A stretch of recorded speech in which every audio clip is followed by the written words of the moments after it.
ছোট্ট এক ছেলে ব্রাজিলের রাস্তায় খালি পায়ে বল খেলছে। তার চোখে একটা স্বপ্ন, একদিন সে হবে সেরা। এই ছেলেটাই আজকের নেইমার। কিন্তু গল্পটা শুধু গ্ল্যামার আর গোলের না, এটা লড়াইয়ের গল্প, কষ্টের গল্প। যখন সবাই তাকে ড্রাইভার বলে হাসতো, তখন কেউ দেখেনি তার পায়ে কতবার আঘাত লেগেছে। যখন ফিফা ওয়ার্ল্ড কাপ 2014-তে ইনজুরিতে ছিটকে গেল, পুরো দেশ কেঁদেছিল। আর সে বিছানায় শুয়ে শুধু একটা কথাই ভাবছিল, আমি কি আর ফিরতে পারবো? কিন্তু নেইমার থামেনি।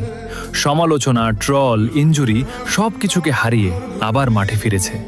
কারণ তার জন্য ফুটবল শুধু খেলা না, এটা তার জীবন, তার ভালোবাসা। তাই মনে রাখো, মানুষ তোমাকে নিয়ে হাসবে, প্রশ্ন করবে, কিন্তু যদি স্বপ্নটা সত্যি হয়, তাহলে একদিন তারাই তোমার গল্প বলবে। এই গল্পটা নেইমারের, আর হয়তো তোমারও।